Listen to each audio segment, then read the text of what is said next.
tukang cukur rambut itu sendiri gitu. Nah, untuk mengkaji permintaan orang-orang dan orang-orang yang menyediakan pemenuhan permintaan itu, ada tuh yang dinamakan studi ekonomi itu. Nah, terus bedanya sama sistem ekonomi itu seperti namanya adalah sebuah sistem. Kita paling cari tahu dulu definisi sistem. Sambil searching ya teman-teman. Apa yang dimaksud sistem? Jadi kumpulan atau himpunan dari suatu unsur komponen yang terorganisir, saling berinteraksi, saling tergantung sama lain-lain, dan terpadu.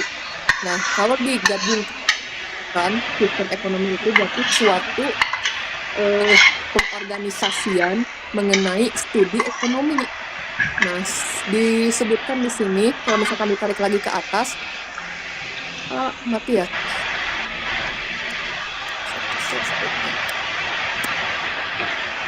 Masih ada gak Kang Ikna? Ada. Oh, ada ya? Aman. Kalau ditarik lagi ke belakang, kenapa bisa sampai lahir sistem ekonomi? Ulang lagi. Kenapa bisa sampai lahir sistem ekonomi? Itu teh dilatar belakangi oleh untuk menyelesaikan permasalahan ekonomi. Kayak tadi balik lagi, kenapa sampai ada studi tentang ekonomi, berarti karena ada masalahnya, jadi butuh ilmunya.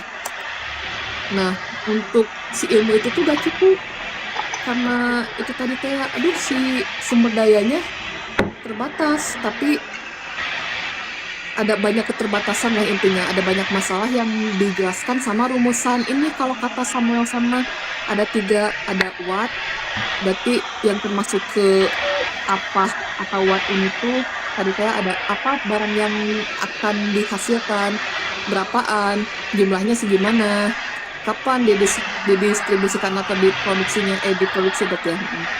Terus teh dirumuskan ada masalah, jadi sekian banyak pertanyaan, masalah mengenai studi ekonomi dipersingkat aja jadi 3 tadi, ada what, how, sama for whom. Nah, untuk menjelaskan ini tuh dilahirkanlah yang namanya sistem ekonomi, sehingga keluar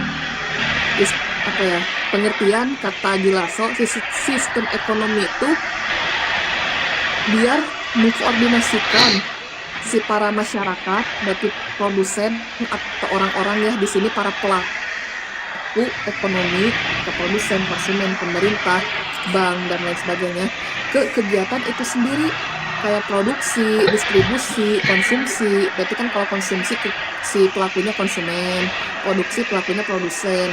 Nah, untuk mengkoordinasikan kedua hal ini tuh diciptakan sistem ekonomi biar tercipta atau terbentuk satu kesatuan yang teratur dan dinamis, sehingga kekacauan dapat dihindari.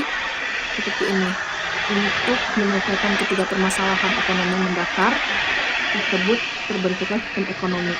Jadi gitu sih kan bedanya ekonomi yang adalah studi dan bedanya sistem ekonomi yang mana untuk menyelesaikan masalah dari studi ekonomi yang banyak berbeda gitu. Masih belum ini enggak kan? Atau ada yang lain mau menambahkan, boleh banget. Silakan yang lain, guys. Tadi Kang Heri ya tadi tuh. Kebagian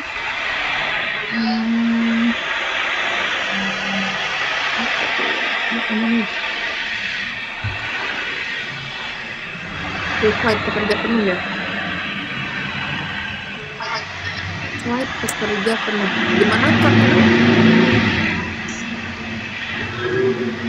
Bentar teh, dibaca dulu, bentar saya baca dulu. Jadi sampai tahlilan jadi nggak benar itu. Siap.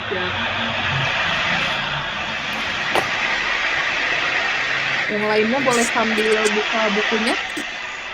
Teh Adlia tadi kumaha Teh Adlia? Teh Adlia dapat do itu.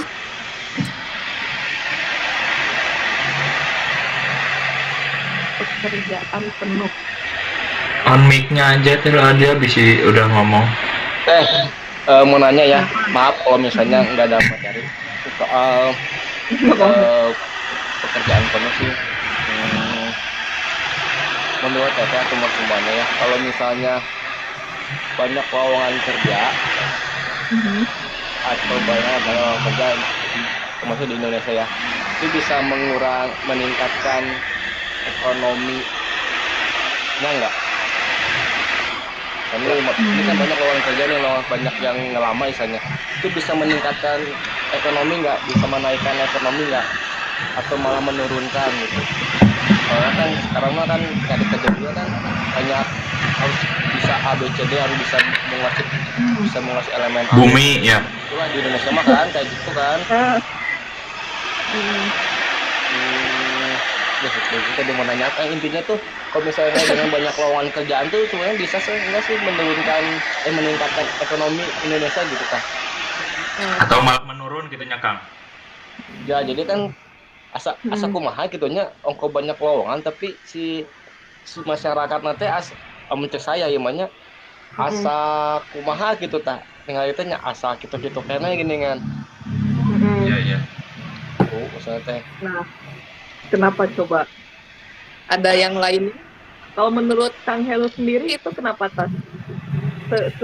Pendapat Kang Heru dulu aja. Gak ada benar salah sih ini mah pendapat. Nah, ini kan kalau saya tanya Mm-mm. ongko banyak lowongan tapi lo masih kena si masyarakatnya Mm-mm. ekonominya turun mungkin karena si SDM-nya emang kurang atau kayak gimana Mm-mm. gitu kan. Kalau saya lihat interview gitu ya kan, si Mm-mm. HRD emang kan di Indonesia tuh banyak yang harus bisa ini bisa ini bisa ini, beda dengan negara-negara lain kayak di Australia ya. Teman saya kan di Australia dia kerja itu, Mm-mm. kerja tuh dia tuh tamatan SD umur berapapun kalau dia masih bisa kerja pasti dipakai gitu kan. Kalau Betul, sematan di betul. Indonesia Mm-mm. maksimal umur segini harus bisa elemen api Mm-mm. air negara kali itu patut apa pokoknya kan. Jadi Mm. sekarang harus fresh guys, bukan saya meremehin fresh anak-anak yang baru lulus ya, tapi kan Mm-mm. eh apa namanya, ada emang perusahaan yang emang bener-bener nyari itu yang berpengalaman.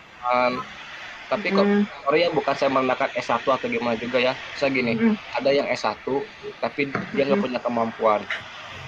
Ada yang Mm. SMA tapi dia punya kemampuan. Pasti kan Mm. kalau menurut saya kan SMA juga bisa sih punya kemampuan lebih gitu, nggak S1. Jadi banyak perusahaan yang S1 belum, tapi dia nggak tahu kualitas si S1 itu, apakah mungkin ijazah kan bisa nembak atau emang kayak gimana lah gitu kan. Mm-mm. Oh, Nah, siap, siap.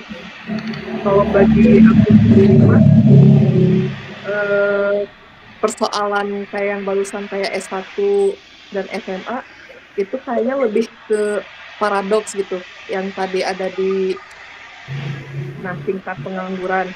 Jadi tingkat pengangguran terbuka tuh apa ya, kecenderungannya tuh justru lebih lebih rendah atau di bawah, ya lebih rendah tingkat pendidikannya tuh lebih banyak terserap lapangan pekerjaan justru.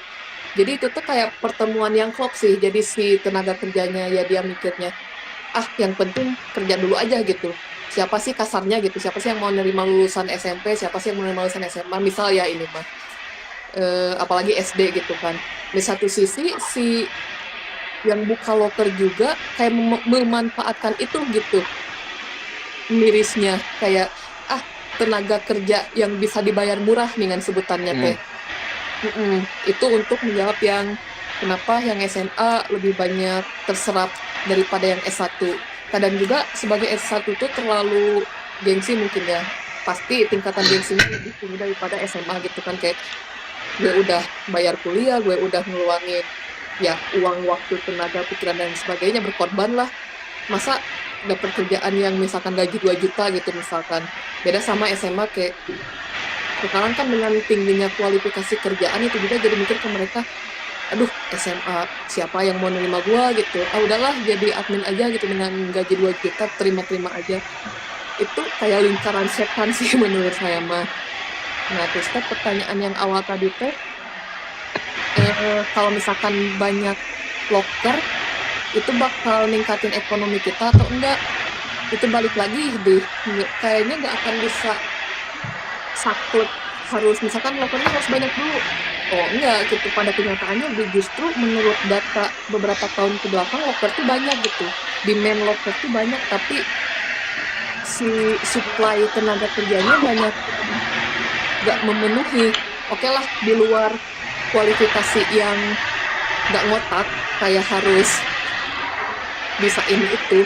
Tapi ada juga kualifikasi yang sebetulnya mah masih sasa aja, kayak misalkan data science gitu kan. Sekarang tuh udah banyak tuh loker yang soal data science, yang bikin apa sih UI, UX, saya kurang ngerti itu. Tapi supply-nya mana gitu. Bahkan jurusan yang mempelajari itu aja kayaknya gak serame kayak jurusan yang misalkan manajemen atau apa. Sedangkan kita tuh satu sisi, balik lagi mungkin ini terlalu kompleks masalahnya, bisa aja karena dari pendidikan kita yang gak mengikuti zaman gitu kan, kayak masih pakai buku tahun berapa, sedangkan di lapangan justru yang IT apalagi AI sekarang lebih banyak yang dibutuhkan, sedangkan kita pas sekolah mau gak mau harus belajar materi jadul gitu. Ya kita kan berarti mau gak mau harus belajar sendiri, itu berarti kan butuh waktu lebih lagi buat belajar. Jadi gimana demand loker bisa terpenuhi gitu kalau supply di tenaga kerjanya aja ya jomplang. Jadi kalau misalnya loker, dengan banyaknya loker kita bakal jadi maju, lihat dulu usia produktif bekerjanya gitu, sesuai sama kualifikasi atau enggak. Takutnya justru loker banyak tapi warga lokal gak ada yang memenuhi kualifikasi, akhirnya apa? Tenaga kerja asing yang dipanggil. Sama aja Nah sih itu kayak kenapa kamu sayanya kan perusahaan tuh misalnya ya gaji tuh 5 juta. Dia nggak gaji orang luar negeri gitu ya, Cina misalnya dia gaji 10 juta, padahal itu kan bisa nggak gaji 2 orang orang Indonesia gitu. Nah diambil 1 orang dari Cina, kan itu kan kalau misalnya dia pakai orang Indonesia, dia kan udah bisa pakai 2 orang nih, itu kan bisa menurunkan juga tingkat pengangguran mungkin ya. Kenapa sih harus pakai yang 1 orang yang gaji 10 juta, dia nggak mau pakai 2 orang yang gaji 5 juta gitu. Kalau menurut saya mah ada kemarin tuh Kang Nizar asal bilang soal ketentuan investasi di suatu negara gitu. Ada yang investasi tapi si perusahaan itu teh harus atau cuma mau pakai tenaga kerja bawaan dia gitu. Kayak misalkan perusahaan Korea mau bikin pabrik di sini tapi harus banyaknya gitu. Secara gak sadar ya udah mending saya serap tenaga kerja yang satu bangsa sama saya gitu, meskipun perusahaan saya ada di luar negeri gitu dan sebagainya. Atau bisa juga karena pendoktrin lingkungan kita kayak dengan kayak kayak terkenalnya orang Indonesia tuh kayak terlalu santai, banyak ngeluh gitu, yang saya baca-baca mah yang lainnya boleh menambahkan. Jadi orang juga kayak daripada coba-coba misalkan sama orang Indonesia yang terkenal gitu, udah mending orang luar aja yang etos kerjanya tuh dalam tanda kutip terbukti gitu, atau terdengar. Kalau menurut saya itu mungkin Kang Ahmad ya. Gimana kan mau menambahkan? Maaf. Oh iya Kak, saya mau nambahin aja sedikit, tapi ini menurut saya aja ya. Nggak apa-apa. Kalau kurang berkenan mohon maaf aja, soalnya kan ini pengetahuan aja gitu. Tadi kan Kang Heru tuh nanya kan kalau lowongan kerja yang banyak itu berpengaruh nggak ke arah ekonomi, lebih baik atau lebih buruk gitu kan? Kalau kata saya sih banyaknya lowongan pekerjaan dengan lowongan kerja yang banyak itu dua kata atau dua kalimat yang saling berseberangan gitu. Ibaratnya gini, kalau banyak yang melamar itu kan satu posisi itu diperebutkan oleh 10, 100 atau beberapa orang gitu demi mendapatkan satu posisi tersebut. Kalau lowongan pekerjaan yang banyak itu ibaratnya ya lowongannya banyak, nah dikasih peminatnya sedikit gitu. Jadi maksudnya kalau lowongan pekerjaannya banyak itu salah satu tujuan ekonomi kan yang tadi disebutkan. Ya, betul. Salah satunya itu lapangan kerja yang tinggi atau full employment high grade itu ya. Nah, kalau menurut saya sih gitu. Jadi kalau banyaknya lowongan pekerjaan yang melamarnya banyak itu mungkin bisa dibilang ekonominya belum cukup baik gitu Kak, kalau menurut pemahaman saya gitu. Kalau lowongan kerja banyak ya kan enak gitu, siapa aja bisa masuk. Segitu aja sih saya nambahinnya. Itu betul. Makasih. Itu bisa juga itu. Yang lainnya, yang mau nambahin juga pendapatnya, nggak ada benar salah ya di sini. Sampaikan pendapat aja. Ya. Atau ada yang mau nanya topik baru juga Ama. boleh. Teh Saya mau Ama, nanya lagi ya, mangga. boleh ya nanya lagi ya. Saya soalnya paling senang Boleh. kalau masa pekerjaan. Mangga Mang Heru. Santai Mang Heru, ya mah. Eh, Kenapa sih di Indonesia gitu, di Indonesia terutama perusahaan-perusahaan sekarang tuh pakai sistem harian lepas, kontrak. Jarang banget ada perusahaan yang mau jadi karyawan tetap. Susah itu di tahun sekarang, zaman sekarang ya. Kalau tahun-tahun dulu mungkin ada. Zaman sekarang ketika zamannya presidennya wanita itu kan dihapusin tuh. Jadi kan istilahnya outsourcing. Terus ya tahun-tahun sekarang itu kan ada perusahaan yang emang saya nggak mau sepil perusahaannya ya. Dia tuh kalau mempekerjakan orang itu dia pakai harian lepas. Kenapa nggak kontrak? Ada pun kontrak tapi kenapa sih ketika 2 tahun dia tuh nggak naik jadi kontrak tetap, malah jadi terus kontrak berjangka sampai mungkin sampai tua. Sampai sekarang juga ada sih di perusahaan kayak gitu kan. Itu kenapa si perusahaan tuh nggak berani untuk oh iya lu gue angkat jadi karyawan tetap lah gitu. Malah kontrak aja kontrak sampai ke umur ya tua lah gitu. Kontrak sampai mati peribahasa mah. Assalamualaikum. Salam. Boleh. Teh Adinda mau ini? Iya mau Deklarasi boleh? ya saran aja. Kalau ini kan saya juga kerja ya ini terus jadi pegawai outsourcing gitu. Nah kita tuh kan ada yang dari bawaan pekerjaan, ada yang dari perusahaan PT gitu kita tuh. Nah menjawab yang itu ya Kang Heru. Nah kalau misalnya kenapa ada bagian outsourcing, ada bagian tenaga harian lepas atau ya masuk kontrak gitu ya. Kadang yang PNS atau yang PNS tuh udah jadi kontrak gitu ya. Nah itu tuh kadang orang tuh si perusahaan tuh tidak mau membayar karyawan baru, tapi dia tuh tidak juga mau ngeluarin karyawan yang dulu gitu. Jadi kadang mereka mau ngeluarin dulu karyawan yang lama, tapi harus ganti dulu yang baru. Jadi kan kadang ada yang juga susah gitu ya nyari pekerjaan tuh, maksudnya merekrut gitu karena ribuan atau gimana gitu. Kalau sependapat saya ya ribuan gitu. Terus tenaga harian lepas tuh biasanya bukan dari si PT perusahaannya, tapi misalnya kayak saya kerja di rumah sakit terus bekerja sama dengan PT gitu. Nah si PT itu tuh tidak menggaji ke tenaga harian lepas misalnya. Cuman kalau misalnya tenaga outsourcing atau misalnya ya yang seperti itu ya, kalau misalnya BLU atau tenaga harian lepas dia tuh misalnya ke rumah sakit ditanggungnya gitu. Jadi makanya selalu ada yang beda, ada yang memang ditanggung oleh perusahaan, ada yang dari misalnya dari rumah sakitnya gitu yang mendirikannya. Begitu sih Teh. Siap. Kalau outsourcing kalau outsourcing tuh gini nggak sih?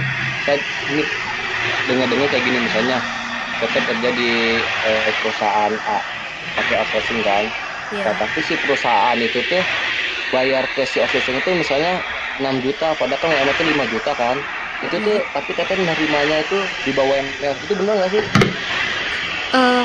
Kalau saya mah menerimanya memang UMR Bandung tuh segini misalnya ya. Nah kan kita tuh jaminan kesehatan, ketenaga kerjaan kayak gitu ya kan. Jadi dipotong pun emang nggak sampai di bawah UMR juga kok kan. Jadi nggak kalau Oh, segitu segitu aja gitu. Cuman nanti ketika kan saya tuh dikontraknya per setahun ya gitu. Jadi 12 bulan. Nanti kalau perusahaan udah baru lagi, ya kalau misalnya perusahaannya ada yang tetap ya tetap. Kalau misalnya berubah lagi itu nanti bisa dicairkan gitu si ketenaga kerjaannya atau BPJS-nya seperti itu sih. tapi second ya sih. Maaf ya, ini nanya masalah outsourcing. Iya Soalnya nggak tempat apa-apa. kerja saya di bagian tertentu itu sampai ada nunggak gaji. Misalnya dia outsourcing itu kan misalnya gajinya tanggal 5 nih, itu kan kadang tanggal 10, jadi dia tuh nggak apa sih, nggak tepat gajinya gitu. Kan kalau misalnya di perusahaan A misalnya, sebelum misalnya kalau tanggal satunya merah tuh kan biasa suka dimajuin nih kan. Nah, kalau Iya misalnya betul. outsourcing tuh kalau misalnya dia anggap aja gajinya tanggal 5, dia tuh pasti kalau rata-rata tuh dia tuh kalau nggak tanggal 5 bisa jadi mundur tanggal 6, tanggal 7, sampai tanggal 10 biasanya. Iya. Emang kayak gitu nggak sih outsourcing kayak gitu? Soalnya di tempat saya dulu, di tempat kerja saya di posisi yang tertentu yang memakai outsourcing tuh kayak gitu dulunya sebelum Eh, pindah ke ini gitu. kalau kalau setahu saya sih memang kayaknya nggak semua seperti itu kan misalnya kalau gajian tuh tanggal 1 misalnya sampai Mm-mm. paling lambat tuh tanggal 5 ya kan ya. Paling lambat itu juga biasanya. Terus kayak misalnya mungkin kalau dalam jangka waktu seperti itu, misalnya udah lebih dari tanggal 5 mungkin ada tindak lanjut lebih gitu. Karena kan udah lebih dari masa penggajian gitu ya. Kalau belum Mm. masuk-masuk gitu. Nah, itu sih selama ini kalau saya misalnya ada keterlambatan biasanya ditindaklanjutin gitu. Kalau kalau sekarang-sekarang sih alhamdulillah enggak gitu. Jadi kurang kurang tahu juga kalau misalnya sampai lebih-lebih hampir mau seminggu lah ya itu. bantu jawab Kang Heru. Kebetulan saya juga udah pernah mengelola outsourcing kan. Nah, Oh yang iya, siap. namanya penggajian di outsourcing itu, yang pertama kita perhatikan dulu cut-off-nya. Cut-off-nya misalkan tanggal 1 sampai 30. Nah, dari cut-off-nya itu si kita itu minta PO ke atau saltab ke eh, klien. Nah, dari klien misalkan ini approve nih untuk eh, saltab yang ini, lalu akan rilis gaji. Nah, untuk misalkan penggajian itu misalkan kita contoh taruh cut-off-nya itu 1 sampai 30. Nah, dari 1 sampai 30 itu ada proses yang namanya perhitungan salary. Biasanya di 6 sampai 12 hari. Biasanya yang cut-off-nya 1 sampai 30 absennya itu bisa gajian di tanggal 15, bisa gajian di tanggal 10, bisa gajian di tanggal 5. Tergantung kebijakan perusahaannya masing-masing. Nah, kalau misalkan untuk penggajian, kenapa sih Sabtu atau Minggu itu atau tanggal merah itu dia mundur atau maju? Nah, biasanya kalau misalkan di perusahaan saya yang dulu, itu saya bekerja sama dengan Mandiri. Jadi udah buat payroll nih, walaupun tanggal kita tanggal merah atau hari Sabtu atau hari Minggu, karena kita udah input SAP, otomatis mereka akan masuk sesuai dengan tanggalnya sendiri. Nah, kalau misalkan ada keterlambatan, kemungkinan itu yang pertama belum ada dana talang, yang kedua belum approve oleh klien. Karena untuk penggajian itu biasanya TOP 60 sampai 90 hari. Misalkan Kang Heru bekerja di perusahaan A dengan TOP 90 hari. Otomatis selama 90 hari kita yang membayarkan gajinya duluan. Seperti itu Kang. Oh, siap, siap, siap. Bisa di Boleh nanya lagi ya tentang outsourcing. Saya tuh paling senang kalau nanya tentang pekerjaan-pekerjaan gitu. Gak Tuh, apa-apa Kang, eh, soalnya kan ini masih Bagus, ada sangkut bermanfaat. pautannya. di Indonesia tuh kan, saya kok lihat kok dengan debat pilpres, debat gitu, hapus outsourcing, kayak gitu kan banyak kayak gitu. Tapi menurut saya tuh sebenarnya sih outsourcing itu membantu ya, membantu para pencari kerja menurut saya ya. Itu kenapa sih di Indonesia tuh harus dihapus outsourcing gitu? Mungkin bisa ada bantu jawab gimana kan kalau debat pilpres saya akan hapus outsourcing, kalau demo-demo hapus outsourcing. Tapi kalau menurut saya outsourcing itu kan membantu orang buat mencari kerja mungkin ya kayak gitu kan. Nah, mungkin pendapat yang lain kayak gimana? Saya jawab lagi ya. Outsourcing itu bukan membantu orang apa-apa. buat mencari kerja, tapi lebih membantu kliennya untuk mencari kebutuhan SDM. Contohnya gini, klien A atau misalkan perusahaan A itu bekerja sama dengan perusahaan B. Itu biasa disebut juga pihak ketiga si perusahaan B itu.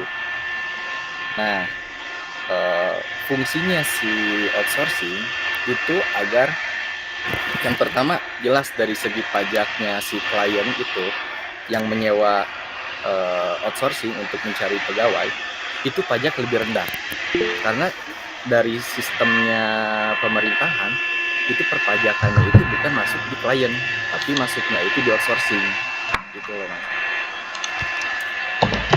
Nah, jadi si klien itu kenapa ini kita diskusi ya, bukan maksudnya ini Ya, bukan benar atau nggak salah. apa-apa. Ya diskusi Kang, santai aja. Kalem. Takutnya nanti berarti kayak gini, enggak juga, ini sepemahaman saya juga ya. Silakan, Ya. soalnya kan pengalaman juga kan. Gak apa-apa, share aja. Betul. Ya jadi Mas sharing ya. Nah, jadi Sharing. si klien itu bisa jadi mungkin yang pertama yang tadi benar, meminimalisir manpower yang keluar masuk, karena kalau misalkan pegawai tetap itu ketika mereka sudah tidak dibutuhkan lagi tenaganya, itu otomatis si perusahaan itu akan memangkas, dan itu harus ada yang namanya kompensasi. Pesangon kayak gitu ya. Makanya betul, makanya sekarang itu ada yang namanya UCK itu, dia ada undang-undang cipta kerja yang baru. Jadi ketika si kontraknya selesai, itu mereka akan diberikan kompensasi untuk kontrak itu sendiri gitu kan. Nah, intinya untuk kenapa outsourcing, sebetulnya outsourcing itu memberatkannya kepada rakyat, memberatkannya kepada kita pencari kerja. Karena apa? Karena kita tidak bisa menjadi pegawai tetap di outsourcing. Itu sih. Lalu Betul. dari outsourcing itu sendiri ada aturan tenaga kerja. Jika lebih dari 2 tahun atau maksimal dari 5 tahun, itu kita wajib menjadi pegawai tetap. Gimana caranya outsourcing untuk tidak mengangkat karyawan menjadi pegawai tetap? Yaitu kita diberhentikan dulu sementara selama 1 bulan atau 3 minggu atau 4 minggu. Jadi lepas kontrak, lalu renewal kontrak, offering lagi yang Baru ya berarti ya. Betul kan, itu sih yang lebih saya pahami ya, kayak gitu sih Kang. Oke Kang, makasih Kang. Duh, maaf ya kalau nanyanya agak kemana-kemari gitu. Saya paling seneng kalau masalah kayak gini tuh seneng gitu. Bahasnya gimana gitu, asal enak gitu. Gak tahu juga. Sama kan, saya juga senang untuk sharing, jadi tahu semuanya gitu kan. Tapi tetap sih kalau kita punya circle juga kalah sama orang dalam kalau nyari kerja. Nah, itu realita di Tapi emang Indonesia. benar kan. Tapi kan kalau privilege. misalkan, ini klien saya butuh orang, berapa orang nih, saya nggak akan share info loker keluar. Ini kamu punya teman nggak buat kerja jadi ini. Ini kamu punya teman nggak jadi ini. Kenapa? Yang pertama, biar ada tanggung jawab untuk si pekerjanya, kamu udah dimasukin sama ini loh. Jadi kamu jangan sampai bikin malu si yang masukin kamu. Jadi ada motivasi khusus untuk si pekerjanya gitu. Itu sih kenapa ada orang dalam di luar yang digratifikasi ya. Kang Heru. Kita juga sebagai pemilik usaha pasti lebih ngerasa nyaman kalau dapat tenaga kerja dari yang udah kerja sama kita gitu. Yang puguh lah, tidak nama. Itu jadi meminimalisir fraud lah. kayak gitu Kalau sih. misalkan macem-macem pun ya kita bisa minta dalam tanda kutip minta pertanggungjawaban ke karyawan yang ngajak dia Ngebawa gitu. gitu ya. Heeh. Betul, Dan ngejaga betul. rahasia perusahaan juga kadang biar gak makin banyak tersebar ke orang asing. Iya gak sih? Bener sih, Teh. Cuman kalau misalkan emang rahasia perusahaan itu sih sebetulnya kalau misalkan kita ngobrol ini perusahaan ini otomatis secara nggak langsung itu jadi marketing juga buat si perusahaannya. Oh iya Dan sih. nggak akan mungkin kalau misalkan si pegawai yang hanya jadi eh, mungkin bukan proletar ya apa ya, yang di bawahnya itu nggak akan mungkin tahu sampai dalam-dalamnya perusahaan seperti apa. Tapi kalau misalkan emang diomongkan atau dijadikan diskusi ke teman-teman yang lainnya, itu salah satu jadi marketing juga sih untuk si outsourcing sendiri atau perusahaannya sendiri, seperti itu sih. Iya. Baru paham aku. Sangat membuka cakrawala. Eh, Thank you. Yang lainnya ada yang mau menambahkan ke diskusi? Mangga sok, open dah ini mah, santai aja kalau. Mm-mm. Kalau mau balik lagi ke materi yang ada di PPT boleh. Nanti kita share lagi, paparin Itu lagi, kan aman. itu udah di share itunya tadi PPT-nya. Mm-mm. Udah ada di grup, boleh di-download aja, dibuka. Tadi saya sih cuma mau ini aja sih, menambahkan bagi yang bingung ekonomi sama sistem ekonomi itu maksudnya gimana. Nah, saya mah cuma menambahkan aja sih. Sebetulnya ekonomi dan sistem ekonomi itu emang iya berkesinambungan. Contohnya untuk ekonomi sendiri itu kan yang tadi ada whom dan what, for who, what dan whom gitu ya. Nah, jadi saya kasih analoginya seperti ini. Perusahaan itu nggak akan mungkin misalkan nih dia memproduksi nggak pakai hitungan. Target marketnya ke siapa, terus estimasi produksi ini di semester 1 atau trimester 1 itu harus berapa pip, value-nya berapa yang akan didapatkan. Nah, jadi makanya harus ada sistem ekonomi itu biar kita meminimalisir kerugian dari perusahaan itu. Dan supply-nya juga balance. Jangan ketika kita produksi terlalu banyak itu malah akan jadi kerugian. Jadi munculnya sistem itu kita untuk estimate nih untuk berapa bulan ke depan sebetulnya kita harus produksi ada di berapa kuantitinya kayak gitu sih. Betul. Karena untungnya aja sih biar nanti balance gitu sih. Keren, makasih udah nambahin. Sama-sama. Mangga silakan yang lain. Yang mau pendapat atau mau ngobrol soal pekerjaan atau ini, sebenarnya ini izin mau nambahin dulu yang tadi kenapa sampai ada istilah edisi keempat. Sebetulnya kalau edisi sebelumnya tuh itu langsung ngomongin ke bisnis sih, jadi gak ada sesuai judul bukunya kan ya, pengantar bisnis. Tapi di edisi ini dimulai dari secara umum dulu sistem ekonomi gitu. Jadi untuk bisnis sendiri itu kan kayak di bisnis tuh gimana lingkungan tempat kegiatan usaha itu nih kan. Nah jadi ya sebelum ngomongin bisnis mungkin alangkah lebih baiknya berdekat OTT bahas dulu sistem ekonomi. Jadi kalau misalkan kalian mau tanya-tanya soal bisnis juga boleh. Gimana itu kata? Sok yang lainnya.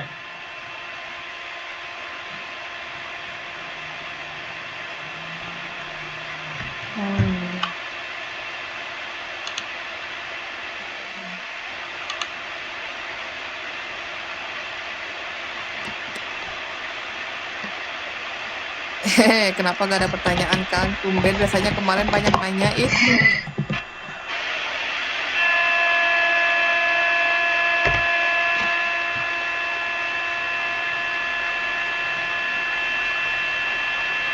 Kenapa gak tahu?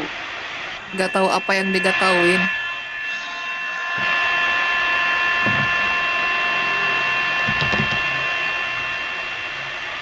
Langsung ke tes formatif aja tuh ya. Siapa tahu nanti ada pertanyaan.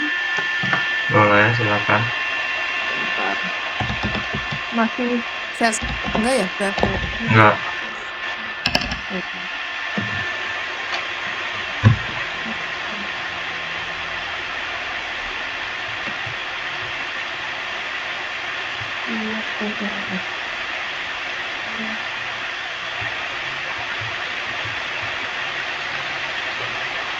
Boleh sebelum pada ngantuk besok minggu mau hibernasi aku. Gak deh, banyak kerjaan rumah. Ada yang mau jawab nomor 1? Angkat tangan. Boleh dibaca dulu, Pak. Silakan, santai. Syukur Teh Sekar. Boleh, Teh. Ekonomi jawabannya. Oh, dibaca dulu Boleh. pertanyaan. Biar Santai. aku kaget ujuk-ujuk ekonomi. Ini yang di buku ya? Ya, betul, Teh. Yang di buku. Gimana? Nah, Jadi bisa ada teman-teman yang bisa nggak dapat lihat atau nggak bisa lihat tahu jawaban HP itu gitu. tadi mana? Bisa tahu Yang ekonomi cuma itu di dengerin mana aja. bukan? Jangan Di modul jangan 1.4. lihat halaman yang kunci jawaban, guys. Tapi kalau lihat kunci jawaban juga asalkan tahu Tempatnya kenapa di bisa mana? dijawab itu halaman mana, sok boleh. Kaci lah, kaci. Boleh. Monggo, guys. Jadi modul 1.4 deh. Ya, Benar. Benar gak, Mang Ignas? Nah, benar. Bagian 1.4. bagian betul salah doang kau. Benar dari 1.4. Benar. 1.4. Benar. Kali ini ya. Pertama tuh. Mana yang mau Paragraf tipe kedua. ini? Betul. Ada di Betul, guys. 1.4. Studi tentang bagaimana sumber daya yang langka digunakan untuk menghasilkan keluaran barang dan jasa untuk didiskusikan di antara manusia disebut ekonomi. Oke. Nomor 2. Ada yang mau jawab? Dibaca dulu ya, biar seru, biar teman-teman yang lagi ngerjain something. Tadi Teh Nggak bisa sambil Melani. bayar. Teh Boleh? Melani tadi Teh. Teh Melani, mangga. Belum dibuka mikrofonnya, Teh. Jadi udah ngomong. Yang ladanya. Atau mau Teh Nurul?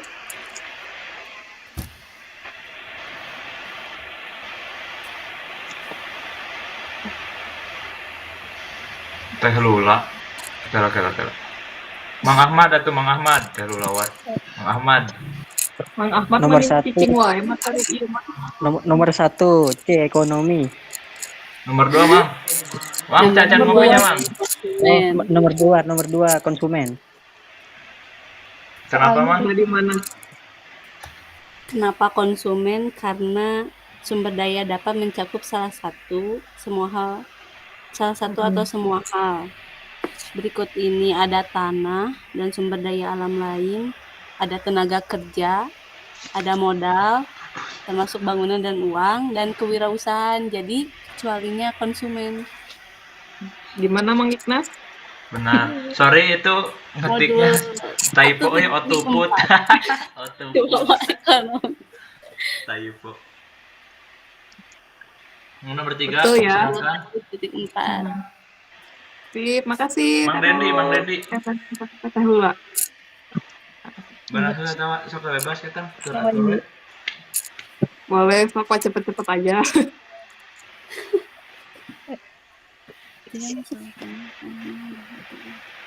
Tiga masalah utama ekonomi yang dihadapi para ekonomian itu ya. suatu negara. Monggo. Teh sekarang nu deuna teh. Nah, Maaf. Yang mana? Jawabannya Oke. D. 1.5. Halaman. Halaman 1.5 berarti semuanya betul. Betul. Betul. Iya, betul. Ini termasuk ke yang tadi permasalahan yang what, how sama form itu ya. Iya. Oke, nomor 4. Kang Ada Dendi, yang mau jawab? Kang Dendi tak? Boleh, Kang Dendi? Saya mau jawab nomor 4. Boleh. Keseluruhan tata cara untuk mengordinasikan perilaku masyarakat, para produsen, konsumen, pemerintah, bank, dan industri dalam menjalankan kegiatan ekonomi, produksi, distribusi, konsumsi, investasi, dan sebagainya, sehingga terbentuk satu kesatuan yang teratur dan dinamis, dan kekacauan dapat dihindari disebut sistem ekonomi. Jawabannya ada di modul 1.6 menurut Bilarso tahun 1992. Wih, Anjir, keren. keren. Sampai sebutin menitnya apa. Betul banget. Nah, seperti itulah cara menjawabnya, guys. Biar mantap, biar rame. Mangga, yang lain nomor 5. Nomor 5. Teh Tina. Izin menjawab nomor 5. Sistem ekonomi tercipta untuk mengatasi 3 masalah ekonomi. Berikut ini adalah beberapa sistem ekonomi yang ada di dunia ini, kecuali sistem ekonomi B. Utilitarian. Jawabannya ada di halaman 1.6 yang di tujuan yang ini bekas apa ini teh? Tujuan ekonomi salah. Ini nih ada di ekonomi pasar, ekonomi komando, sama sistem ekonomi campuran dan ekonomi syariah. Jadi jawabannya B.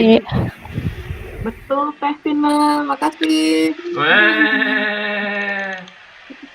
Betul ya, itu tadi ada di halaman sekian yang sebetulnya belum dibahas sekarang.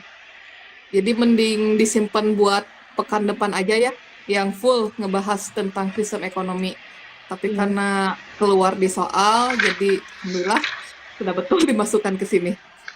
Oke, soal selanjutnya nomor 6. Ada yang mau jawab? Boleh. Yang 6, terdapat 3 tujuan utama dari suatu sistem ekonomi. Ketiga tujuan utama itu adalah yang D, jawabannya di 1.6 di tujuan sistem ekonomi ya. Itu memang ada 3, ada yang pertumbuhan, lapangan kerja tinggi, terus sama stabilisasi harga. Jadi jawabannya yang D, semuanya benar ada situ. Betul. Keren. Yang selanjutnya. Ya, banyak yang nanya, udah pada paham ternyata, keren. Udah dibaca kan? Yang selanjutnya silakan. Tadi ada Teh Mirna. Pertama yang dibaca ini. Keren, asli. Dibawa ke LP KJJ gak sih kalian pengantar bisnis? Dibawa ke tempat kerja ini. Yang waktu ini. Dibawa yang ini. Lembar kerja yang ini aku mah Teh. Yang mana? Lembar kerja sama merekam itu, merekam baca. Asli aku juga pakai gini, makanya ini juga salah satu yang paling tipis soalnya. Kak Cida itu yang bawa manajemen waktu di LPKJJ, keren. Totalitas sekali. Selanjutnya nomor 7. Silakan. Boleh Teh Nurul. Siapa nih? So guys. Apa lagi? Ayo scroll bukunya Teh Tina. Teh Tina. Scroll buku. Boleh jawab lagi. Boleh. Pasang surut ekonomi akibat ekspansi. Yang itu ya? Ekspansi dan kontraksi dinamakan siklus bisnis. Meskipun biasanya tidak teratur, sebuah siklus dapat dibagi menjadi 4 fase umum, yaitu D jawabannya. Ada di halaman ada di halaman 1.7. Siap. Bisa disebutin satu fase lagi apa Teh? Satu fase lagi, fase recovery. Betul, keren. Wah. Makasih Teh Tina. Teh Minta geus palinter ini mah. makanya. Soalnya lihat tiga doangnya ini dulu Pak. Asli, Selanjutnya nomor 8. Enggak. Teh Lula. Iya. Nomor Boleh. 8, selama kemakmuran ekonomi berkembang, pengangguran rendah, pendapatan naik, dan konsumen membeli lebih banyak produk, bisnis merespon dengan meningkatkan produksi dan menawarkan produk-produk baru dan lebih baik ke dalam fase umum. Apakah ini? Jawabannya ada di modul halaman 1.7 yang fase kemakmuran atau prosperity atau A. Selama kemakmuran Betul. ekonomi berkembang, itu. Ya. Siap, Keren betul Dewa. banget, Teh. Keren, makasih. Nomor Selanjutnya. 9. Aku mau lagi teh. Boleh. Nomor 9. Kecenderungan naiknya harga barang dan jasa pada umumnya langsung secara terus-menerus disebut inflasi di modul 1.10. Jadi kecenderungan naiknya harga barang dan jasa pada umumnya yang berlangsung secara terus-menerus itu adalah inflasi. Yang D jawabannya. Betul. Keren, keren, betul. Mantap. Inflasi mantap. Hidup Terakhir nih, inflasi. nomor 10. Abisin. Oh, ini materi terakhir nih yang tadi Ada lagi nih. di PPT. Aku Nomor spill 10. Teh gak Patia. Teh Patia. Aku, Kak. Sok, Boleh, Teh boleh. Patia. Red game. Sebuah indeks yang dibuat oleh Bank Dunia, peringkat yang tinggi menunjukkan peraturan untuk berbisnis yang lebih baik, biasanya lebih sederhana dan kuat, perlindungan atas hak milik disebut EODB. Ada di modul 1.13. Singkatan dari apa teh EODB? Bahasa Inggris. Apa ini teh gak bisa baca? Of doing business. Intinya kemudahan untuk melakukan bisnis di suatu negara ya teh. Betul banget. Keren. Pada semangat kayaknya. Ada yang bisa sebutin nggak itu singkatan PDB, EHK, BPS, sama EODB? Ayo, ngacung. Iya, Kak, indeks D. Singkatannya, kepanjangannya salah, maaf. Kepanjangannya apa tuh? PDB, IHK, sama BPS. Boleh. Tadi tes BPS, Badan Pusat Statistik. IHK apa? Indeks harga konsumen. Itu PDB.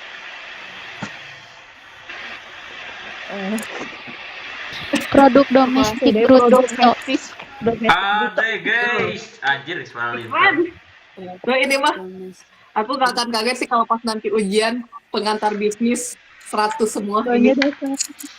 Udah langsung wisuda aja. Langsung wisuda aja, nggak usah kuliah, langsung wisuda. Langsung jadi pada bisnismen semua ya Bun ya. Ute langsung ngasih aja ijazahnya ke anak manaj. Asli. Apa? Ya mudah-mudahan dilancarkan ya kita semua sampai lulus gitu guys. Amin ya rabbal alamin. Siap. Penasaran nggak nih pekan depan bahas tentang sistem ekonomi? Lanjut aja teh. Yuk ikut lagi ya pekan depan di hari Sabtu pengantar bisnis kita bahas tentang. Amin. Sekarang berarti lebih cepat ya? Iya. Kita kuat baru yang malam mingguan teh Nita. Ya, ayang cina kumaha bingung gitu kan, atau dijemput. Kegiatan belajar buah aku masukin gak apa-apa, lebih sedikit, lebih paham, lebih masuk, tapi dah ternyata pada pintu semua aku jadi itin. Bener ini gak ada yang nanyain lagi? Ada yang mau bahas IHK gak, indeks harga konsumen? Matematika kapan? Anjir, gas terkuat juga nau ya. Jika nama Mang Dendi emosi ku matematikanya Mang Dendi. Matematika udah lapar akan angka kayaknya. Pokoknya mah mun matematika teh Nita ulah dikasih tahu hari apa bisi teh datang. Asli. Kebayang. Tigana ti jam genep oge da geus nempatan Itu porsi kan kan Dendi. kan Mang Dendi aya jadwalna kan. Jadwal matematika. Pokoknya masuk di hari itu ya. Siap. Kun we kan. Kejutan. YTTA we, YTTA. Ini udah kan nggak ada yang mau menanyakan lagi atau memberikan saran Kalian atau ada yang apapun ini itu. gak? Ada yang udah baca pengantar bisnis sampai modul berapa gitu? Sampai Aku modul baru berapa? mau masuk modul 3. Baru masuk Jadi kagak sabuku beakda. modul 5. Manajemen Sumpah. modul 3. Wow. Saking gabut di tempat kerja jadi baca-baca nutut. Itu Belum dibaca. Produktivitas sumpah. Teteh, Orang lain Teh, gabut tuh scroll IG jangan- apa. Jangan dituntut bukunya kasihan. Ya ampun.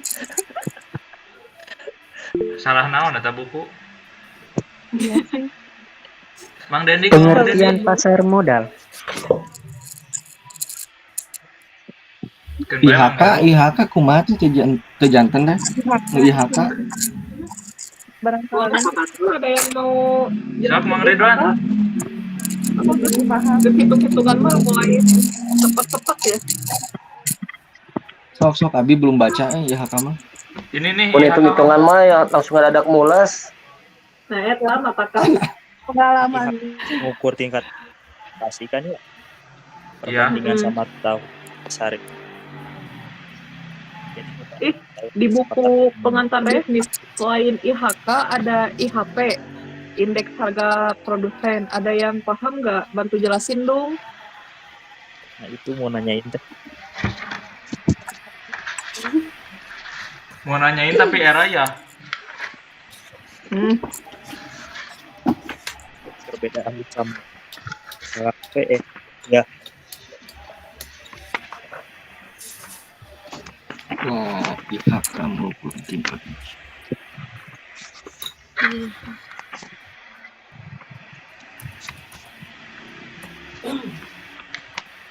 Mendingan satu-satu dulu IHK teh naon gitu maksudnya biar dicerna IHK apa gitu. Karena kan IHK itu ini enggak setiap bulan.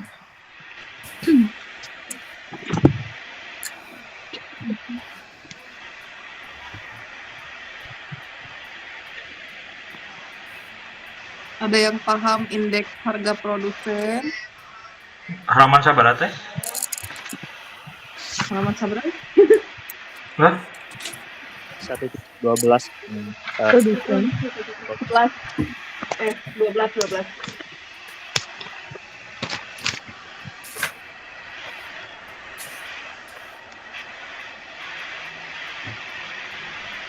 Indeks harga produsen.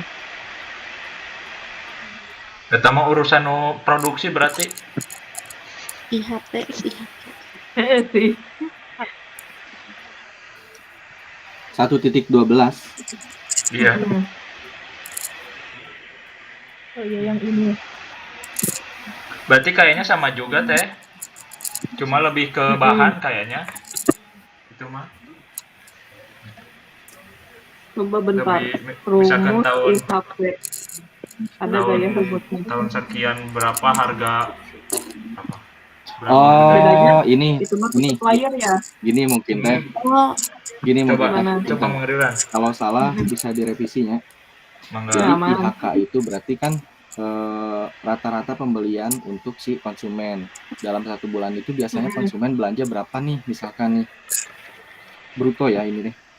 Nah si konsumen biasanya belanja untuk sesehariannya berapa.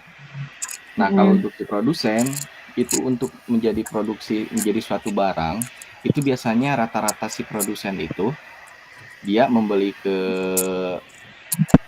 apa namanya kayak Supplier. mungkin suppliernya itu berapa gitu. Contohnya Oh iya. untuk misalkan untuk saya jualan kaos nih. Nah si kaos ini yang saya itu kan sebagai penjual masih disebut juga dengan produsen.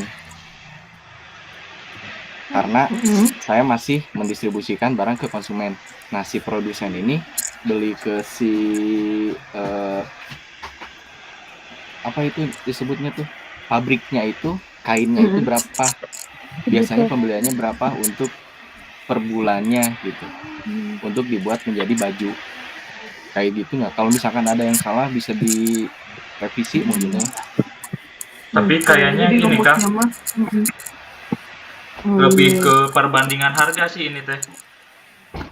Betul. Jadi harga dari misalkan tahun 2010 misalkan 8.000, nah ke tahun sekarang tuh Betul.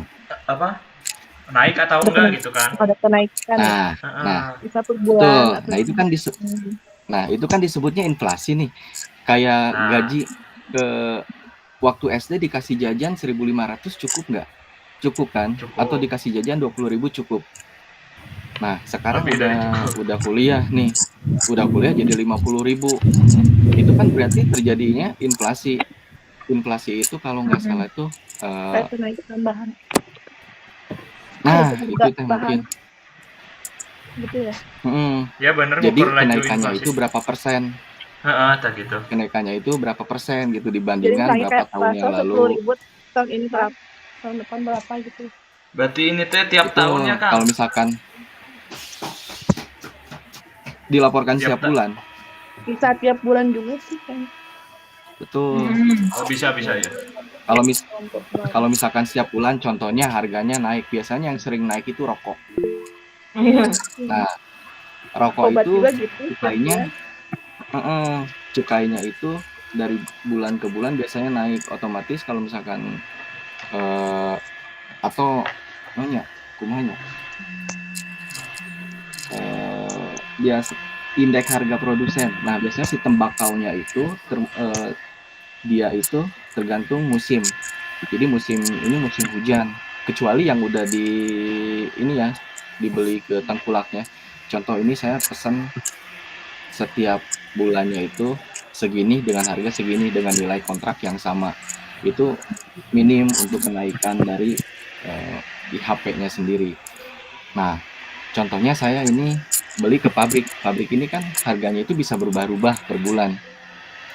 Nah, contoh sekarang itu di bulan September saya beli dengan harga 1 juta per roll. Nah, di bulan Oktober saya beli dengan 1.100.000. Otomatis kalau dijadikan perbandingan itu 110% dan inflasinya itu naik 10%. Kayak gitu. Jadi IHP-nya itu 10%. Ada kenaikan ada inflasi 10% untuk si produsen. Itu sih koreksi kalau misalkan emang saya salah. Jadi rumusnya mah sama aja gitu ya, IHP itu kan ya. Betul. Kalau misalkan yang udah kerja mah tinggal sama kayak growth sih. Dia surplus atau minus gitu. Dia growth atau stagnan di posisi itu kalau yang udah kerja. Ada Mang Ridwan, gitu. Nuhun Mang Ridwan, aduh, pencerahan. Kang Ikna, santai Kang Ikna. Ini mah kan diskusi, bisi saya salah. Iya, diskusi aja. Jadi paham. Cuma ngasih Mang Dendi gambaran. Mang Dendi. Itu nanya. Ya kan, di modul 1.11 disebutkan IHK harga sekelompok barang dan jasa relatif terhadap harga sekelompok barang dan jasa yang sama pada tahun dasar. Nah, ada tabelnya tuh di 1.12. Nah, tahun dasarnya tuh kan harus tetapnya nggak mungkin beda-beda. Apa bisa beda-beda gitu? Tahun dasarnya yang menjadi perbandingan naik turunnya tahun sekarang gitu, harga sekarang. Kalau lihat di contoh soalnya mah tergantung itu gak sih, kayak misalkan soalnya teh di tahun sekian harganya tuh sekian, sedangkan di tahun ini harganya tuh jadi sekian. Nah, berarti sih tahun dasar tuh tahun yang pertama disebutin sebagai perbanding sama tahun sekarangnya itu nih kan. Iya gak sih? Ya, jadi di pikiran media. Lihat Allah Januari Tergan- 2009. tergantung kita mungkin Kang Dendi. Misalkan tahun dasar kita pengen hitung nih nilai inflasi dari bulan Februari ke bulan Februari 2020 ke bulan Februari 2021. Nah, berarti tahun dasarnya itu di bulan Februari 2020. Nah, tahun sekarangnya itu Februari 2021. Nah, itu kan otomatis kelihatan nih apakah itu inflasinya naik atau inflasinya turun. Jadi Nah, tahun jadi perbandingan ya. betul. Nah, fiskal di tahun ini atau fiskal last year itu sama aja sih kan. Jadi tergantung situasi kita mau hitungnya di bulan apa, di tahun berapa perbandingannya itu untuk tahun berapa, apakah 1 tahun ke belakang atau 6 bulan ke belakang, 3 bulan ke belakang, biar kita tahu nih per bulannya itu inflasinya itu berapa naiknya gitu kan. Siap, jelas, paham.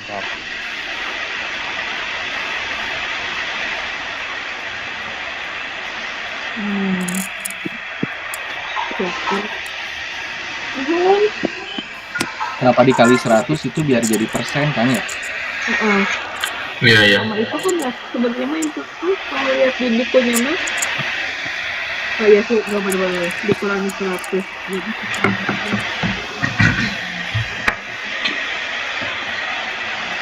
Nah, ini kan berarti kalau misalkan inflasi itu kita nyarinya yang growth ya. Kenapa dikali 100 persentase otomatis kita itu nyarinya pertumbuhan. Nah, dari tahun ini ke tahun lalu atau dari tahun lalu sampai ke tahun sekarang kita ada inflasi berapa persen? Kita kan mencarinya hanya persentase. Otomatis tahun ini atau yang harga sekarang dibagi dengan harga yang berapa bulan ke belakang atau tahun dasarnya tergantung kita mau hitungnya dari kapan gitu. Misalkan pengen 1 tahun nih, berarti di tahun yang sama versus last year, atau kita pengen 6 bulan berarti semester lalu 1 semester itu naiknya berapa inflasinya dikali 100, apakah minus atau growth, itu kan yang ingin dihitung untuk IHK atau IHP. Bener nggak? Kalau misalkan saya salah. Awan lebih paham udah. Pas nanti ujian gak bakal disuruh ngitung IHK kan. Kayaknya mah bakal ada. Soalnya kayak gitu, kayaknya ada. Justru gampang ini mah. Tinggal di tahun sekarang aja bagi tahun lalu udah beres. Harganya ya. Harga yang sekarang dibagi harga misalkan tolong hitung dengan di bulan Juli itu 10 Juli 2018 10 juta dan di bulan Juni 2018 di bulan Juli 2017 9 juta, tinggal dibagi aja mana yang lebih duluan. Oh berarti yang 2018 dulu, bukan duluan kata-katanya tapi mana yang lebih terbaru. Yang lebih terbaru dibagi yang lebih lama dikali 100 sama dengan berapa persen? Yang lama. Betul. Tahun sekarang yang ditanyanya ya berarti tahun terbaru. Jadi yang tahun sekarang jadi tahun yang lama gitu. Patokannya tahun terbaru itu tahun sekarang ya gitu. Iya. Ya nggak selalu sih sebenarnya. Yang paling baru aja perbandingan. Siap. Terupdate. Oh iya harga sekarang.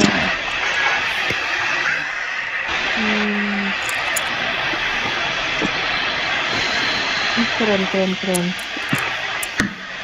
Jadi paham. Asli. Yang tadinya mengerti. Well. Thank you yang udah ngejelasin. Siklus bisnis kira-kira Indonesia sekarang lagi di fase apa nih? Ada yang baca berita terbaru tidak? Biasanya sih suka dijelasin tuh. Indonesia diambang resesi, bla bla bla. Tapi kayaknya enggak sih ya. Tahun yang lalu ya. Nah, Gara teh coba buka yang resesi Gara.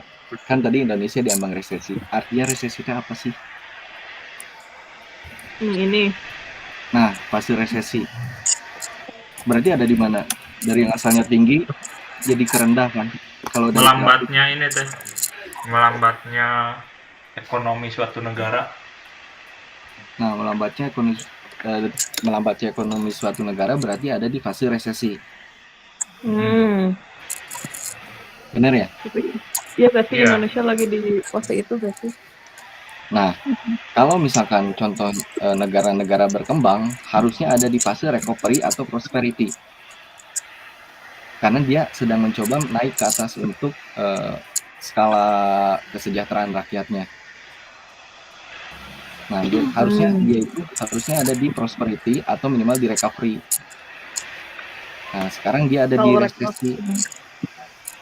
Sekarang teh. Berarti, kalau misalkan ada di resesi berarti ada yang salah sama ekonomi di Indonesia ini. Yang mana apakah tingginya inflasi atau daya beli dari konsumennya menurun, itu kan bisa jadi. Itu resesi ya Kalau termasuk. misalkan daya belinya menurun, otomatis produksi juga kan menjadi berkurang. Produksi berkurang itu berkesinambungan dengan karyawan. Karyawannya pun nanti akan mengalami layoff lah atau pengurangan karyawan. Nah, setelah karyawan berkurang, banyak lagi pengangguran. Dari banyak lagi pengangguran, nanti indeks pengangguran di Indonesia makin meningkat. Nah, itu Indonesia masih ada di fase resesi. Sebelum jauh ke depresi, berarti harus ada yang dirubah. Entah itu dari masyarakat, entah itu hanya pemerintah yang bisa melakukan, bukan kita. Terus sih. Harus dirubah itu Kak. Benar. Recovery berarti itu ya kalau sekarang ke saat ini berarti. Saya mah resesi teh. Nah, katanya kan tadi ada di resesi. Berarti kalau di resesi kita kasih analoginya seperti itu. Soalnya kan emang daya beli menurun dikarenakan ya. Sekarang kan ya Teteh tahu sendiri dan Akang Teteh tahu sendiri juga. Sekarang banyaknya situs-situs ya yang judul gitu kan. Itu ngaruh banget loh. Iya pasti. Perputaran itu ya. Perputaran cuannya kan stuck di situ. Iya benar-benar. Stuck di satu Ekonomi yang lubang lain gitu ya. Pemutus ekonomi, pemutus keluarga yang gitu teh. Asli. Pemutus nyawa. Saya mau nanya, Mungkin gitu nyawang kan Ridwan. Indonesia banyak utang. Banyak utang. Banyak apa? Banyak utang misalkan. Nah, Indonesia ya. Kenapa si Bank Indonesia itu tidak mencetak uang lebih banyak untuk membayar hutang?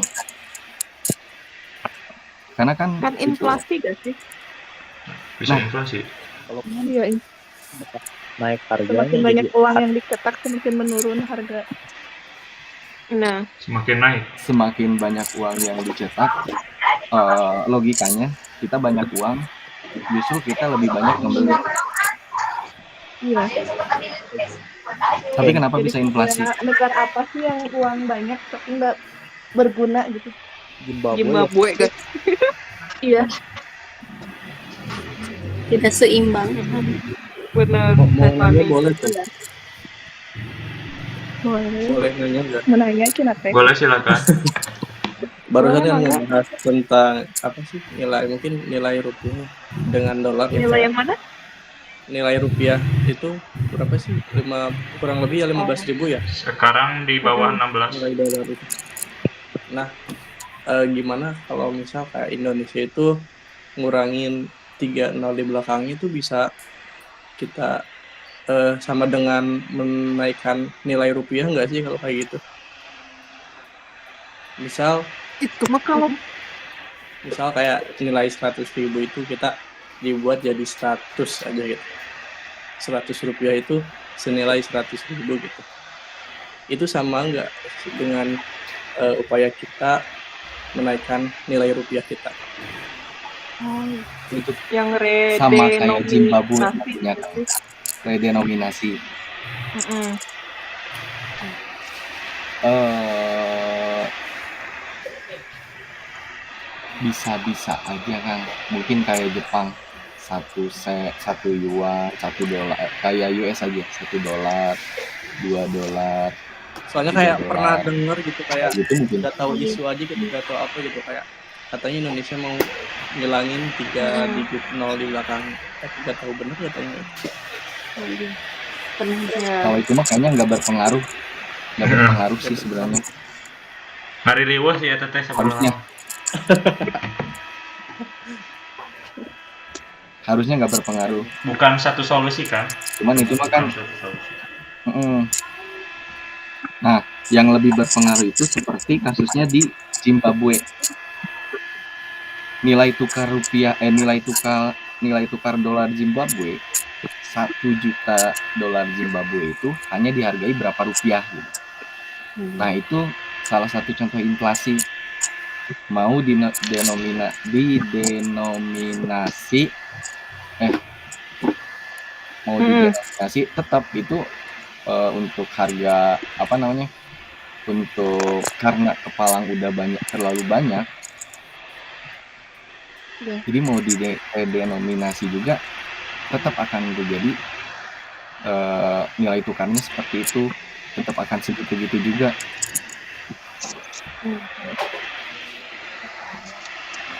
Kurang baik ya. Ini jawaban yang tadi. Gimana Teh Nurul? Ya, yang nilai tukar uang itu yang di negara Zimbabwe nggak akan, kalau di Indonesia mencetak uang terus, nah sama kayak negara Zimbabwe, tidak seimbang. Ini tuh aku nemu website The Conversation soal redenominasi rupiah, mengapa mengurangi jumlah tak urgent tapi penting. Jadi emang untuk saat ini Indonesia udah urgent buat redenominasi, tapi ada manfaatnya. Izin dibacakan. Mangga. Jadi definisi redenominasi itu juga artinya penyederhanaan mata uang tanpa mengurangi nilai tukarnya, betul tadi kata Ngaguan.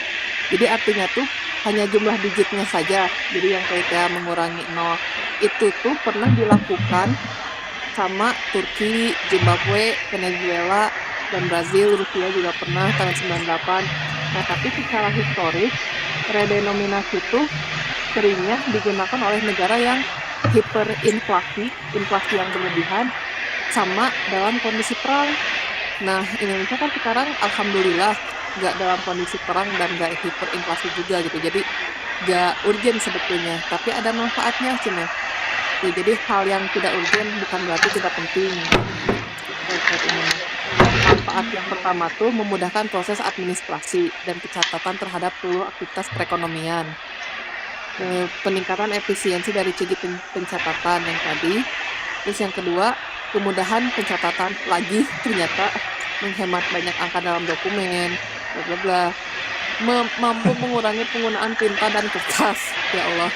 Ketiga, menyelaraskan perekonomian Indonesia dengan negara-negara lain, terutama di tingkat regional, dan membuat mata uang rupiah terasa bernilai seperti mata uang negara lainnya. Cuma 3 berarti sebetulnya yang sebenarnya manfaatnya juga gak yang sampai meningkatkan ekonomi, ternyata lagi-lagi cuma penyederhanaan, simplifikasi, bla bla bla, sampai ya Allah perkara hemat tinta juga disebut buat mengglorifikasi redenominasi. Tapi kan kalau yang kecil-kecil itu boleh kan gede juga lumayan.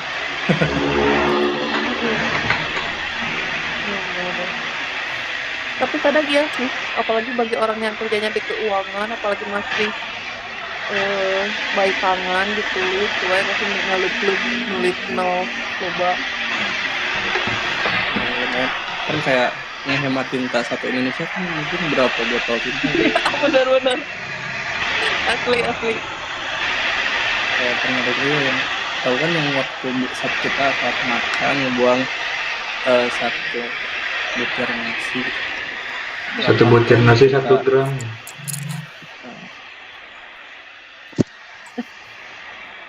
Apa Kang Dendi? Dulu teh mata uang Indonesia kan logamnya.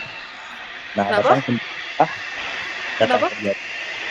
Ini kan mata uang Indonesia kan dulunya logam ya.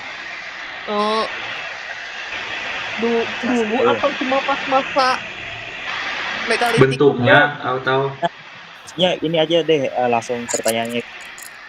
Uang kertas itu kan anggapnya sekarang kemajuan ya.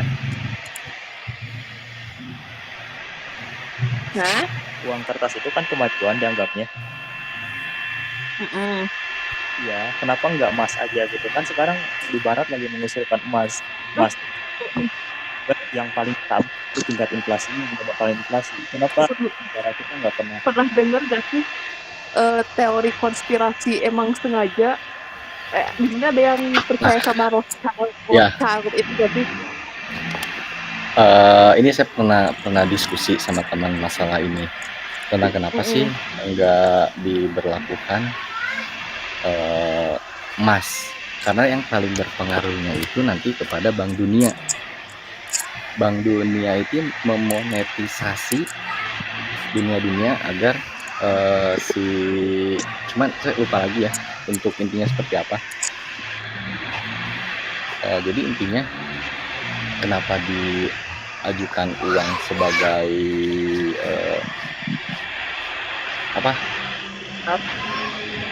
sebagai alat tukar, transaksi, alat tukar ya, karena emang ada kepentingan sebagai ya mungkin adidaya atau sebagai Bank Dunia untuk keuntungan mungkin ya.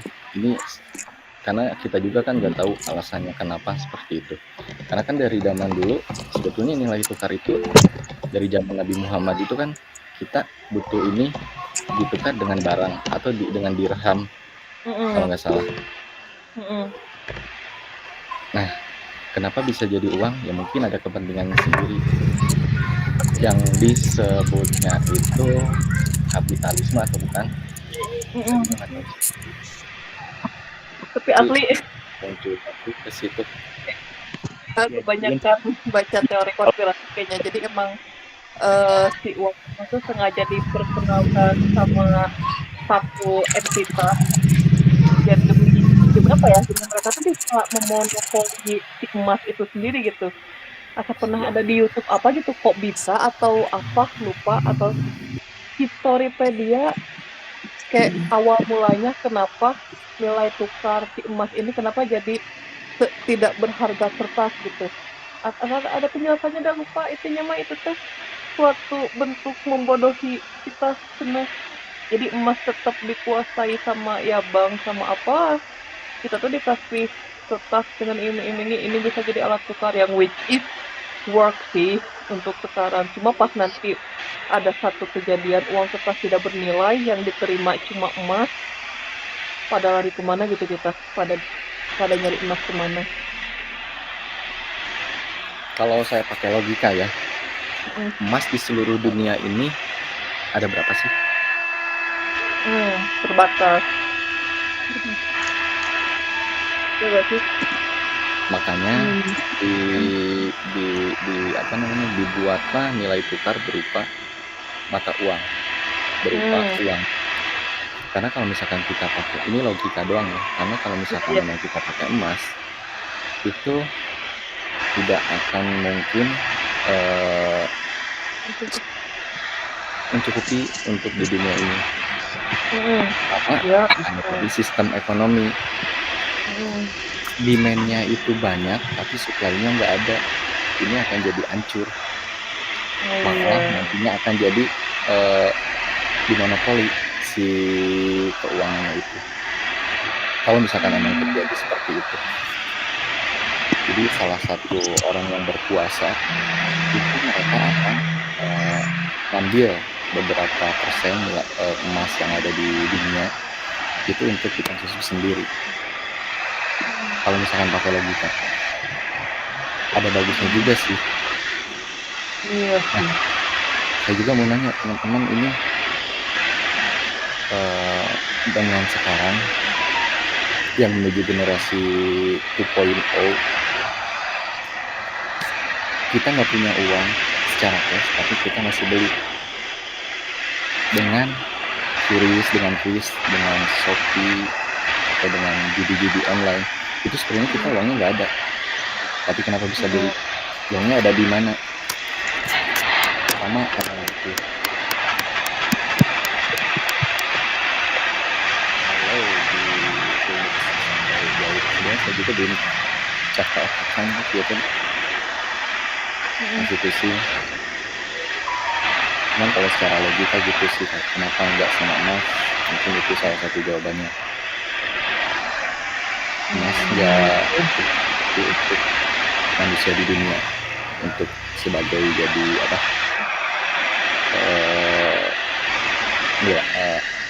Alat tukar.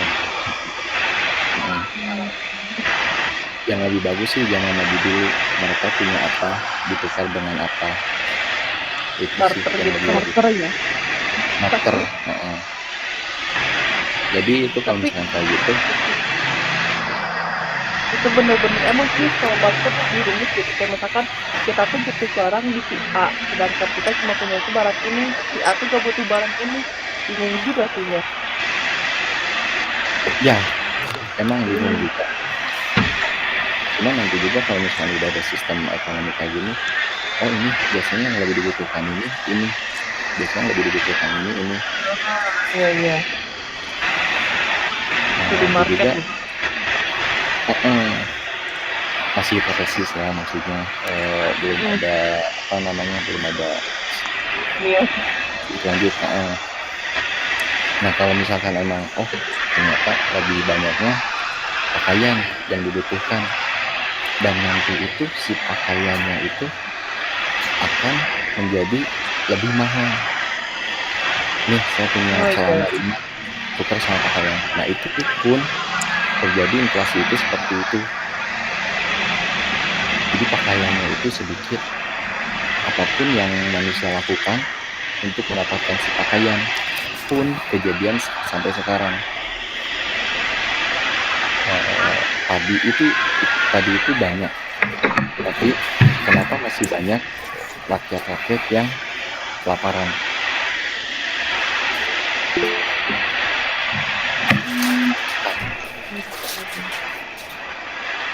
Kayak gitu sih. Kalau misalkan emang sebenarnya saya belum sampai jauh pemikiran sampai sananya gitu. Tapi itu Kang Dendi bilang semua ini gara-gara kapitalis. Yuk, sistem keuangan apalagi atau yang lebih baik dari kapitalis? Sebetulnya sih syariah kayaknya kan gitu.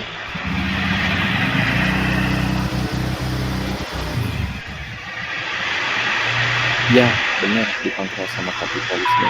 Lebih bukan kapitalisme. Contoh aja di Indonesia ini ada 9 negara yang memonopoli keuangan di Indonesia. Sekelas presiden pun bisa. Gimana kan? Ya itu berapa persen orang bisa menguasai berapa puluh persen keuangan rakyat Indonesia gitu kan? Nah, minoritas orang bisa menguasai mayoritas saham yang ada di Indonesia, bisa menguasai keuangan yang ada di Indonesia. Saya kasih contoh deh, Unilever, ada nggak sih setiap orang produknya? Obsolen. Monopoli yang dagang. Nah, itu dengan uang kita bisa melakukan apa saja. Contohnya, kita bisa rekrut sales, tolong jualin ini, saya nggak mau tahu, harus terkejar volumenya sekian. Karena si salesnya butuh, otomatis dia berusaha cepat mungkin agar si barangnya itu terdistribusi ke setiap konsumen. Itu sih makanya disebutnya itu kapitalis. Mungkin kayak gitu ya Kang.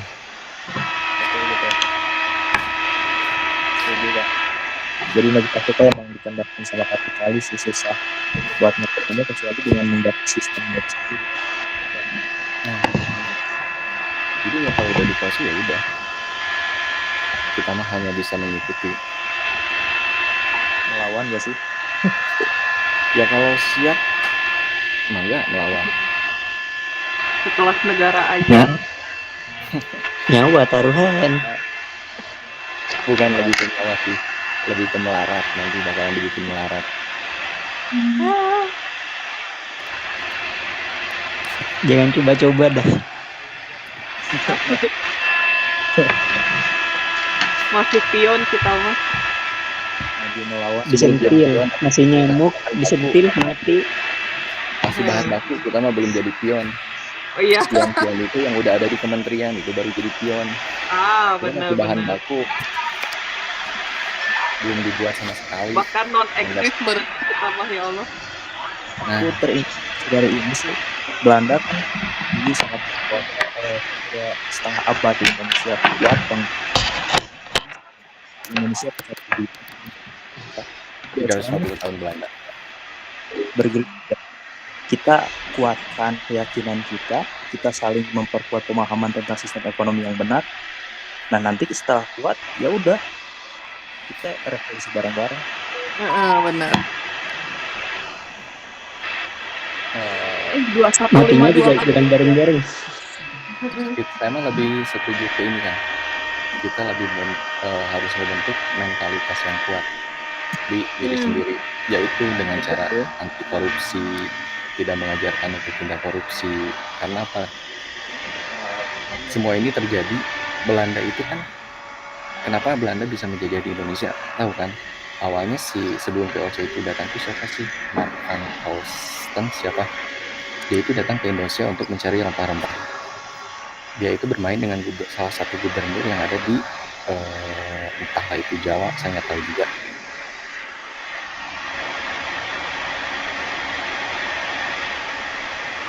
Disasai, baru didirikanlah VOC oleh si Mark van siapa ya?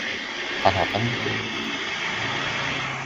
Nah ini, Nah, waktu kan maaf silahkan lagi lanjut. Lanjut apanya ini teh? Oh ya udah, gini kan Belanda dulu bisa masuk ke Indonesia. Karena Indonesia itu belum bersatu kan, apalagi teknik Belanda itu mengadu domba kerajaan-kerajaan. Nah begitu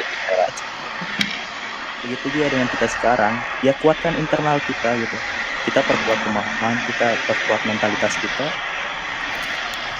Jadi ya kan Kamu mau nanya, Mangga. jadi yang ngejajah kita tuh Belanda atau VOC? Kan VOC itu perusahaan ya? Ya. Jadi gini, Jadi ya,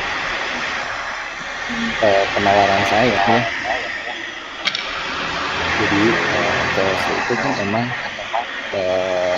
dia perusahaan berasal dari Belanda ya. Jadi dua-duanya aja sih. Yang awalnya satu, dia itu mencari rempah-rempah, gratifikasi sana sini, akhirnya si VOC didirikan di Indonesia. Orang-orang Belandanya bawa keluarganya dan mulai menguasai ini jabatan-jabatan di Indonesia. Nah setelah itu baru tadi benar ada politik namanya divide et impera atau politik adu domba.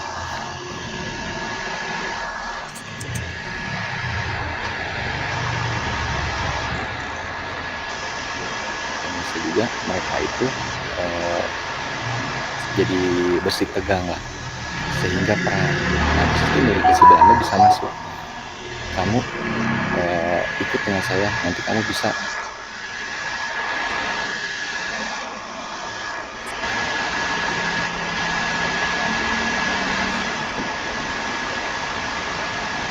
apa? Halo. Bisa kan? Bisa apa kan? BTW, Mang Iqbal, Bulan. lagi bisa. tutup dulu aja gitu ya? Boleh, nanti dilanjut aja diskusinya setelah ini, kalau mau diskusi gitu. Siap. Ini lagi Santai seru kok. nih kayaknya. Tapi bisa. Jadi lebih enak ditutup aja. Takutnya malah ke sejarah ini. Nah, benar. Biar enak dulu aja. Jadi setelah ada pembukaan, ada Baru mau jawab penutupan. pertanyaan yang barusan. Oh, Hmm. Sebelumnya izin tutup dulu. Nanti ini linknya mah gak di ini ya Mang ya, gak tutup dah linknya Mang Enggak, ini atau mah gimana? 24 jam. Andai. Jadi radio lah, radio Ikna. Oke, mau izin tutup dulu. Sebelumnya terima kasih banyak buat yang udah gabung. Semangat banget belajarnya. Alhamdulillah, ternyata udah paham semua, jauh lebih paham dari saya. Makasih banget. Tapi maaf juga kalau pasti banyak kekurangannya dan lain sebagainya. Bakal ada lagi Senin. Pokoknya ikut terus kita maafkan. Udah gak fokus. Jadwalnya ikutin aja setiap jam 8 dah. Kita belajar bareng-bareng. Beda-beda makul. Oke, izin tutup aja. Wassalamualaikum warahmatullahi wabarakatuh. Waalaikumsalam